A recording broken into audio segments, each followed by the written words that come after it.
హరే కృష్ణ. దేవాది దేవుడైనటువంటి శ్రీకృష్ణుడి యొక్క లీలల్లో భాగంగా ఈరోజు మనం అఘాసుర వధ తెలుసుకుందాం. ఒక అర్ధరహితమైన విషయాన్ని అనర్థం అని చెప్పి మనం అంటూ ఉంటాం. ఉదాహరణకి, ప్రపంచంలోనే పేరు మోసిన ఒక వైద్యుడి ఇంట్లో అతని కొడుకు రోగగ్రస్తుడై ఉంటే దానికంటే అర్ధరహితమైంది ఇంకొకటి ఉంటుందా? ఉండదు కదా. అట్లాగే ప్రతిరోజు వేలాది మందికి అన్నదానం చేసే కోటీశ్వరుని కొడుకు భిక్షమెత్తుకుంటున్నాడు అంటే దానికి మించిన అనర్థం ఇంకోటి ఉంటుందా? ఉండదు కదా. ఈ రకంగా ఇటువంటివన్నీ జగత్తులో సర్వసాధారణమే. కోటీశ్వరుని కొడుకైనప్పటికీ కూడా ఆ పిల్లవాడు తన తల్లిదండ్రుల నుంచి తప్పిపోయి ఎవరో భిక్షగాడి చేతిలో పడితే భిక్షమెత్తడం అనేది తప్పదు కదా. అంటే ఈ జగత్తు, ఈ భౌతిక జగత్తు అనేది అనర్థాలమయం అని చెప్పి మనకు అర్థమవుతోంది. ఈ విధంగా ఎన్నో రకాలుగా అనర్థాలు అనేవి మనిషిని ఈ భౌతిక జగత్తులో చుట్టుముడుతూనే ఉంటాయి ఎల్లప్పుడూ. ఇటువంటి అనర్థాలని సంపూర్ణంగా నశింపచేయాలంటే శ్రీకృష్ణ భగవానికి మనం చేసే ప్రత్యక్ష భక్తి ఒక్కటే ఏకైక ఉపాయం. ఈ ఉపాయాన్ని ప్రజలకు తెలియచేయటానికి శ్రీల వ్యాసదేవుడు భాగవతాన్ని రచించడం జరిగిందని ఆయన రచించిన శ్రీమద్ భాగవతంలోనే చెప్పబడింది. అటువంటి శ్రీమద్ భాగవతం ముఖ్యంగా దశమస్కందం పూర్తిగా కృష్ణ లీలలతో నిండి ఉంటుంది. తన కథలను వినటం ద్వారా సమస్త దుఃఖ ఉపశమనం జరిగే విధంగా దేవుడైన శ్రీకృష్ణుడు అద్భుతమైన లీలలను కావించాడు. ఆ లీలల్లో అంతరంగికులకు పరమానందాన్ని కలిగించడం ఒక భాగమైతే దుష్ట దానవులు నిర్జించడం మరొక భాగం. అటువంటి లీలల్లో భాగంగా ఇప్పుడు ఈ అఘాసుర లీల, అఘాసుర వధ అనేటువంటి లీలను మనం ఇప్పుడు చూద్దాం. గోకులంలో చిన్ని కృష్ణుడు తన తల్లిదండ్రులకు, గోపికలకు, గోపబాలులకి, గోగణానికి, చివరికి కోతులకు కూడా ఎంతో ఆనందాన్ని పంచేవాడు. కృష్ణయ్య, నీవు నాట్యం చేస్తే మిఠాయి పెడతాం అని గోపికలు పలికి చప్పట్లతో తాళం వేయగానే చిన్ని చిన్ని అడుగులతో మన కన్నయ్య నృత్యం చేయటం మొదలుపెట్టేవాడు. అది చూడగానే గోపికల మనసు పరవశించిపోయేది. నంద యశోదలు ఆనంద సాగరంలో మునిగిపోయేవారు. ఈ విధంగా దేవదేవుడు గోపికల చేతిలో కొయ్య బొమ్మలాగా, ఒక ఆట బొమ్మలాగా నృత్యం చేస్తూ ఉండేవాడు. ఒక్కోసారి యశోదమ్మ కృష్ణునికి కొన్ని పనులను పురమాయిస్తూ ఇది తెచ్చిపెట్టు, అది తెచ్చిపెట్టు అని చెప్తూ ఉండేది. అమ్మ మాట వినగానే కృష్ణుడు ఏం చేసేవాడు? పరుగును వెళ్ళి ఆయా వస్తువులను తెచ్చి తల్లికి ఇచ్చేవాడు. అయినప్పటికీ ఒక్కొక్కసారి తాను ఆ బరువును మోయలేనని తెలియచేస్తున్నట్లుగా వాటిని తాకి అమ్మో నేను ఎత్తలేను అని అంటూ పక్కన నిలబడిపోయేవాడు. ఇంకోసారి ఏం చేసేవాడు? ఇంకొకప్పుడు తాను ఎంత బలవంతుడినో చూపించాలి అన్నట్టుగా 2 చేతులు పైకెత్తి జబ్బలు చరుచుకుంటూ ఉండేవాడు. ఈ ప్రకారంగా దేవదేవుడు ఆ వ్రజవాసులకి పరమానందాన్ని ప్రసాదిస్తూ ఉండేవాడు. అయితే ఒకసారి ఒక పండ్లను అమ్మేటువంటి వనిత నందమహారాజు ఇంటి ముందుకు వచ్చి పండ్లు కొంటారా అని గట్టిగా అరవటం మొదలెట్టింది. ఇంట్లో వారంతా ఆయా పనుల్లో ఉండటం వల్ల వారికి అరుపులు వినిపించలేదు. కానీ మన కన్నయ్యకు అరుపులు వినిపించాయి. తానే ఆ రోజు పండ్లు కొనుగోలు చేస్తానని అనుకుని కృష్ణుడు తన చిన్ని చేతులతో కొన్ని ధాన్యపు గింజలను తీసుకుని ఇంటి ముందుకు వచ్చాడు. తన తల్లిదండ్రులు ధాన్యాన్ని ఇచ్చి వస్తువులు కొనుగోలు చేయడం కన్నయ్య అంతకుముందు చాలాసార్లు చూశాడు. కాబట్టి తాను కూడా ఆ రకంగా తల్లిదండ్రులను అనుకరిస్తూ పండ్లు కొనుగోలుకు ఇప్పుడు అతను వచ్చాడనమాట. అయితే ఇంట్లోంచి బయటకు వచ్చేలోపే చేతుల్లోని బియ్యపు గింజలు చాలా జారిపోయి 1-2 మిగిలాయి. వాటిని కన్నయ్య పండ్లమ్మే వనిత చేతిలో పెట్టాడు. కానీ మన కన్నయ్య ముద్దు మోము ఆ ముగ్ధ మనోహరమైన ఆ యొక్క అందాన్ని చూసి ఆ వనిత ప్రేమ విఫలమై అతని చేతుల్లో నిండుగా పండ్లనిచ్చింది. వాటిని పట్టుకోవడమే మన కన్నయ్యకి చాలా కష్టమైపోయింది. మరుక్షణమే ఆ గంప రత్నాలతో, బంగారు ఆభరణాలతో నిండిపోయింది. అంటే కృష్ణుడికి ఏ రకమైనదైనా సరే సమర్పిస్తే అది మనకి లాభమే కానీ అది కృష్ణుడి కోసం కాదు. కృష్ణుడికి ఏమీ తక్కువ లేదు. ఆయనకేమీ తక్కువ ఉండదు. అది ఇవ్వటము అనేది మన యొక్క లాభమే. ఒకరోజు కృష్ణ బలరాములు తమ తోటి బాలులతో కలిసి ఆడుకుంటూ ఉన్నారు. అప్పటికే మధ్యాహ్న భోజన సమయం అయిపోయింది. అయినా పిల్లలు ఆటలాపి భోజనానికి రాకపోవడంతో యశోదమ్మ ఏం చేసింది, వెంటనే రోహిణిని పంపింది. పిల్లలిద్దరిని తీసుకురా అని చెప్పి ఆవిడ రోహిణిని పంపిస్తే రోహిణి ఏం చేసింది, పిల్లలిద్దరిని వెంట పెట్టుకుని తెమ్మని పంపిస్తే రోహిణి వెళ్ళి చూసేటప్పటికి అక్కడ గోపబాలులతో కలిసి కృష్ణ బలరాములు పూర్తిగా ఆటల్లో మునిగిపోయి ఉండటం ఆవిడ చూసింది. ఆవిడ చాలా గట్టిగా పిలిచింది, అయినా కూడా వాళ్ళు రాలేదు. సరే రోహిణి ఏం చేసింది, మళ్ళీ వెళ్ళి యశోదమ్మకు చెప్పింది. యశోదమ్మ ఏం చేసింది, తానే వెళ్ళి వాళ్ళని తీసుకొస్తానని చెప్పి యశోద బయలుదేరి వచ్చింది. ఆమె ఎంతో ఆప్యాయంగా పలుకుతూ, కృష్ణ కలువ కన్నులవాడా, వచ్చి పాలు స్వీకరించవయ్యా, ఆటలు ఆడి నీవు బాగా అలసిపోయావు, ఇక ఆటలు నాపేయి, బలరామ కులనందన సోదరునితో కలిసి వెంటనే వచ్చేయి, ప్రొద్దునెప్పుడో మీరు భోజనాలు చేశారు, మళ్ళీ భోజనం వేళ మించిపోతోంది, నందమహారాజు కూడా మీతో కలిసి భోజనం చేయటానికి ఎదురు చూస్తున్నారు, కాబట్టి గోపాల బాలకురారా మీరందరూ కూడా మీ ఇండ్లకు వెళ్ళండి అని చెప్పింది. యశోదామాత ఈ ప్రేమపూర్వక వాక్కులను వినగానే శ్రీకృష్ణుడు ఆటలాపి ఇంటికి వచ్చేసాడు.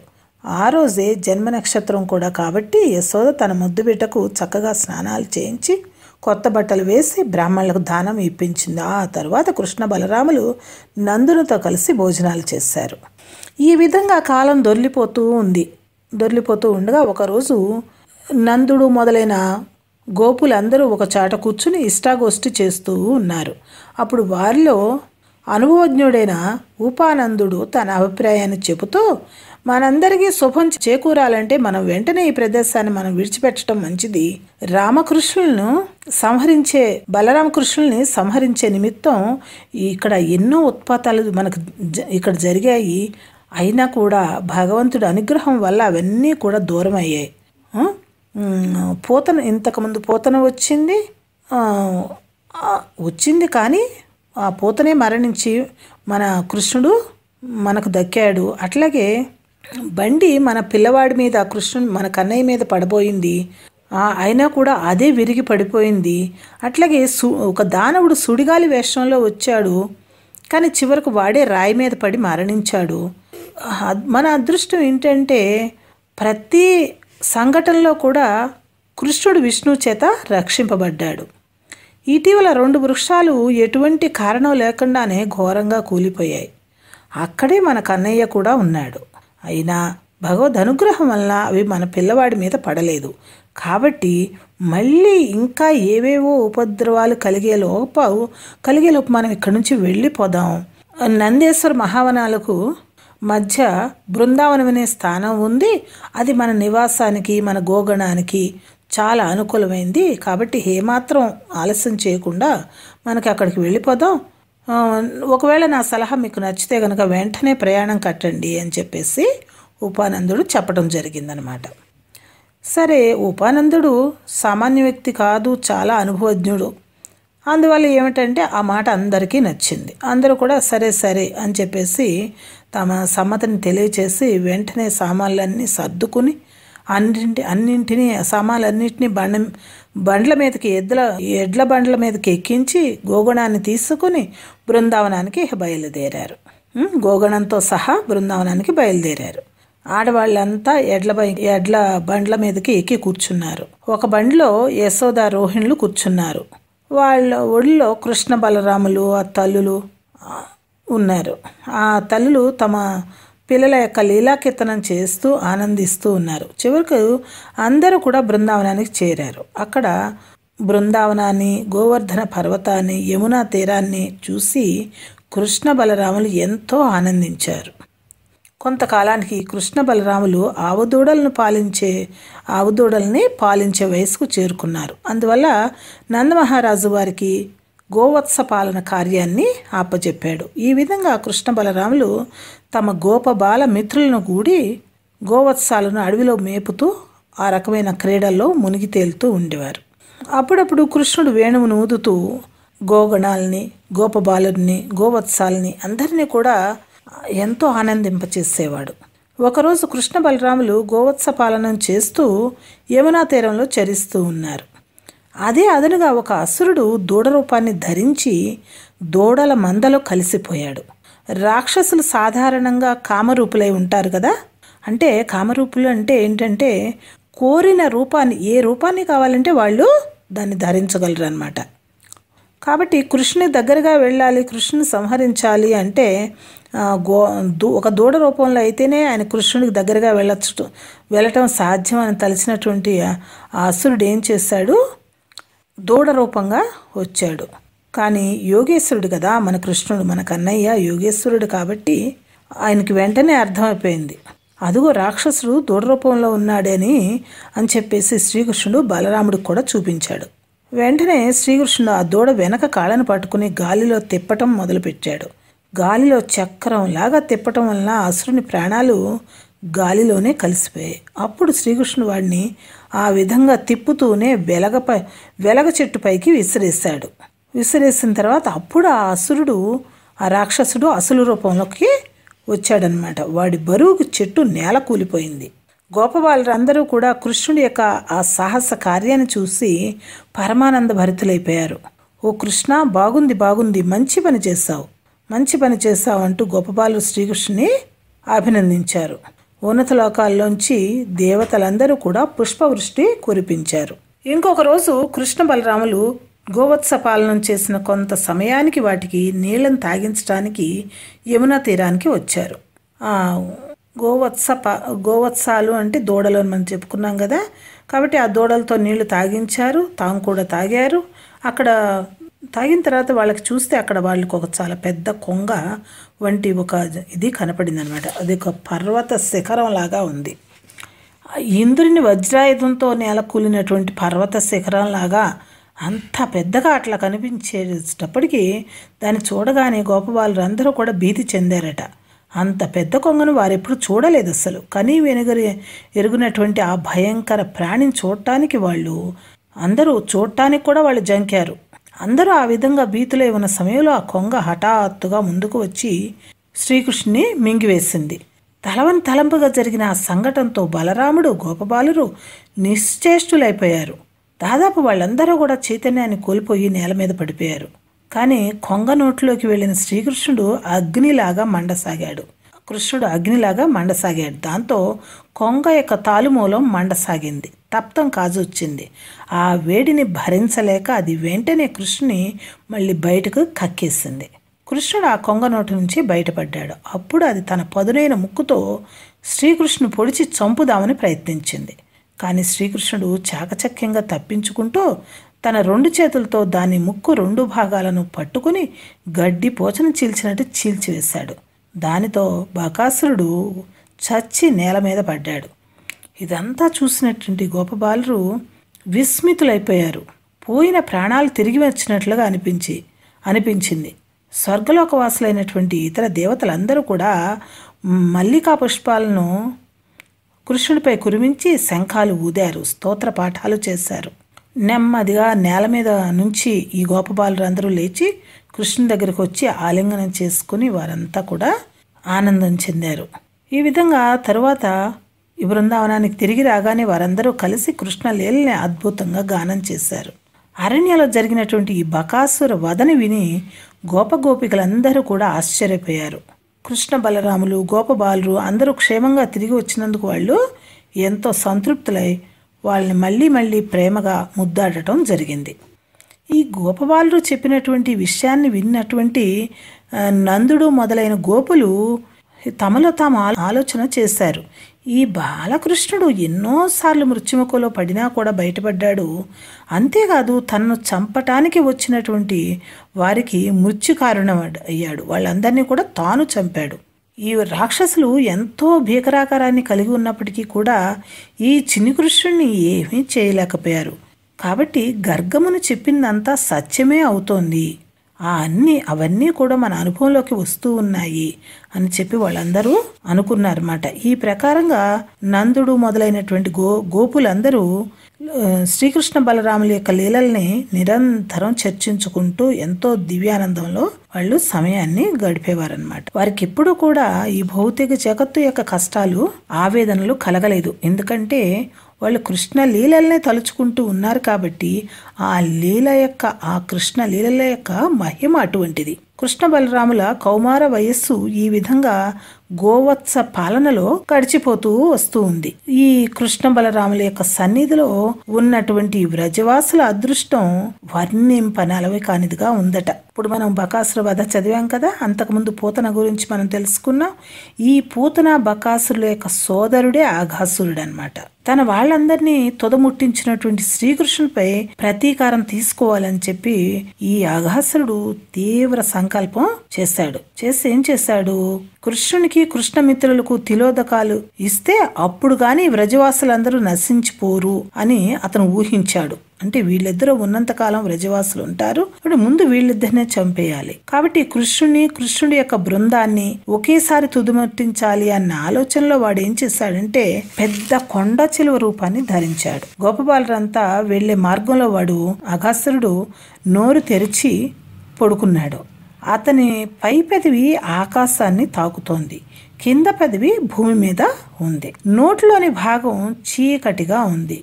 నాలుక ఎలా ఉందంటే రహదారిలాగా ఉంది. ఈ వింత అయినటువంటి దృశ్యాన్ని గోపబాలురంతా చూసి అదొక ఆట స్థలం అనుకున్నారు వాళ్ళు. అయితే ఈ ఆట స్థలం, ఈ ఆడుకోవటానికి ఏర్పాటు చేయబడినటువంటి దాని యొక్క దేహాన్ని ఏమనుకున్నారంటే వీళ్ళు తమ క్రీడల కోసం, అంటే తమ ఆటల కోసం ఏర్పాటు చేయబడినటువంటి ఒక విగ్రహం అనుకున్నారు వాళ్ళు. అయినప్పటికీ కూడా వారికి కొంత అనుమానం వచ్చింది. ఇది నిర్జీవమైన ప్రాణ, నిజంగా మనల్ని మింగటానికి ఏమైనా వచ్చిన సర్పమా? దీని నోటి లోపల చూస్తేనేమో కటిక చీకటిగా ఉంది, దీని నోటి నుంచేమో దుర్గంధం వస్తోంది. మరి ఇది నిజంగా ప్రాణ లేకపోతే విగ్రహమా? సరే, ఏదేమైనా కానీ ఇది నిజంగా మనల్ని చంపడానికి వచ్చినప్పటికీ కూడా మన శ్రీకృష్ణుడు మన కన్నయ్య మన పక్కనే ఉన్నాడు కదా.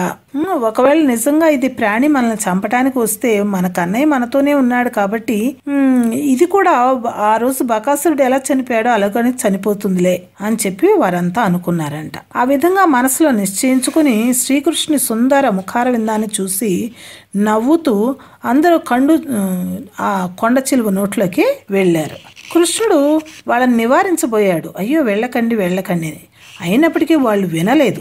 అందరూ కూడా చప్పట్లు చరుస్తూ ఆడుకుంటూ లోపలికి వెళ్ళిపోయారు. కానీ ఇదంతా చూస్తూ ఉన్న అఘాసురుడు ఇంకా కృష్ణుడు లోపలికి వెళ్ళలేదు, తన నోట్లోకి రాలేదు కాబట్టి అతను మింగలేదట. ఎందుకంటే అసలు కృష్ణుని చంపటమే అతని ముఖ్య ఉద్దేశం కాబట్టి అతను కూడా లోపలికి వస్తే అప్పుడు నోరు మూసేద్దాం, అందరినీ కలిపి మింగేద్దాం అని చెప్పి వెయిట్ చేస్తూ ఉన్నాడు. అయితే గోపబాలురు అందరూ వెళ్ళిపోయారు, కృష్ణుడు ఒక్కడే ఉన్నాడు.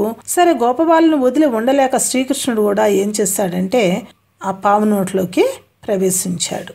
ఎప్పుడైతే శ్రీకృష్ణుడు లోపలికి వచ్చాడో దానికోసమే ఎదురు చూస్తూ ఉన్నటువంటి అఘాసురుడు మొత్తం అందరినీ కలిపి ఒకేసారి మింగేశాడు. ఇదంతా ఆకాశంలోంచి ఇతర దేవతలు చూస్తూ ఉన్నారు కదా, వాళ్ళు ఆహాకారాలు చేశారట. చేసిన ఈ లోపే శ్రీకృష్ణుడు ఏం చేశాడు, తన శరీరాన్ని విపరీతంగా పెంచేశాడు. ఆ రాక్షసుడి గొంతుకు అడ్డంగా ఉండి తాను పెరగటం ప్రారంభించాడు. దాంతో అఘాసురునికి ఊపిరాడలేదు. కొన్ని క్షణాల్లోనే అతని నేత్రాలు గిరగిరా తిరగసాగాయి, ఉబ్బిపోయాయి. ప్రాణం పోయే సమయం ఆసన్నమైపోయింది. అందువలన ఆ ప్రాణం బ్రహ్మరంధ్రాన్ని చీల్చుకుని బయటకు వచ్చింది. అఘాసురుడు చనిపోయాడు. అప్పుడు శ్రీకృష్ణుడు తన కృపా దృష్టితో గోపబాలుని గోవత్సాలని తిరిగి బ్రతికించాడు. అందరూ కలిసి ఆ అసురు నోటి నుంచి బయటకు వచ్చారు. శ్రీకృష్ణుడు తన గోప బాలకులతో గోవత్సాలతో బయటికి వచ్చేంత వరకు అఘాసురుని తను నుండి బయటకు వచ్చినట్టు ఆత్మజ్యోతి ఆకాశంలో నిలిచి ఉన్నదై చివరకు వచ్చి శ్రీకృష్ణుల తనువులో లీనమైపోయిందనమాట.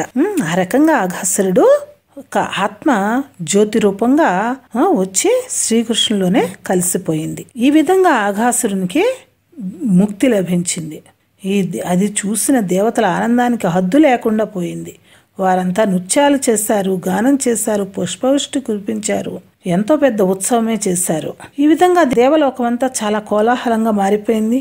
ఆ కోలాహలాన్ని విన్నటువంటి బ్రహ్మదేవుడు స్వయంగా దాన్ని చూడటానికి వచ్చాడు. దేవతలంతా చేస్తున్న కృష్ణ మహిమను కీర్తనను విని ఆయన కూడా విరంచి, అంటే బ్రహ్మ కూడా ఆశ్చర్యపోయాడు. కృష్ణ రూపాన్ని బలవంతంగానైనా తనలో నిలుపుకున్నందున అఘాసురుడు పరమగతిని పొందాడు. అటువంటప్పుడు ఆ దేవదేవుని పాదపద్మాలను నిరంతరంగా హృదయంలో నిలుపుకునే వారు పొందే దివ్య ఫలాన్ని గురించి వేరుగా చెప్పేదేముంది. ఇక్కడ అగాసురుడు 2 రకాలైనటువంటివి చేశాడు. ఎందుకంటే అగాసురుడి యొక్క నాలుక మీద గోపబాలురు చాలాసేపు ఆనందాన్ని పొందారు. దాని మీద ఆడుకుంటూ ఎక్కి తొక్కుతూ చక్కగా అదొక ఆట క్రీడాస్థలంగా భావించి వాళ్ళు దాంట్లో ఆనందాన్ని పొందారు. గోపబాలురు అంటే ఎవరు? కృష్ణుడి యొక్క ప్రేమికులు, వైష్ణవులు. కృష్ణ ప్రేమికుల్ని వైష్ణవులు అంటాం కదా మనం. సో అటువంటి వైష్ణవులకి తాను పోబోయే ముందు సేవ చేశాడు కాబట్టి వాళ్ళకి మోక్షం కలిగింది అని మన ఆచార్యులు చెప్తారు. అట్లాగే ఆ కృష్ణ రూపాన్ని బలవంతంగానైనా కూడా తనలో నిలుపుకున్నాడు కదా, అంటే కృష్ణుని కూడా మింగేశాడు కదా, అందుకని కూడా అగసుడి పరమగతి పొందాడు అని చెప్పి కూడా చెప్తారు. కాబట్టి బలవంతంగానే కృష్ణుని లోపల మింగేస్తేనే అతనికి వచ్చింది. అట్లాగే కొంచెం సేపైనా అంటే వాళ్ళని మింగేద్దాం, గోపబాలుని మింగేద్దాం అన్న ఉద్దేశంతోనే అయినప్పటికీ కూడా, ఆ చెడు ఉద్దేశంతో అయినా కూడా వాళ్ళకి కొంతసేపు ఆ వైష్ణవులకి ఆనందింపచేశాడు కదా. ఎందుకంటే అతని నాలుక చూస్తే ఏదేదో స్పాంజిలా ఉంది, బాగుంది ఆడుకోవటానికి అనుకుంటూ వాళ్ళు చాలాసేపు దాని మీద ఎగరటం, ఎక్కి తొక్కటం చేస్తూ ఆనందాన్ని పొందారు. కాబట్టి మనకి దీని ద్వారా ఏం తెలుస్తుందంటే, మనం ఎప్పుడైతే వైష్ణవుల్ని ఆనందింపచేస్తామో, శ్రీకృష్ణుని మన హృదయంలో పదిలపరుచుకున్నామో, ఈ రెండూ కూడా మనని ఖచ్చితంగా భగవద్ధామానికి చేరుస్తాయి. కృష్ణుడి యొక్క మరి ఒక లీలతో మనం రేపు కలుసుకుందాం. హరే కృష్ణ. ఓం తత్సత్.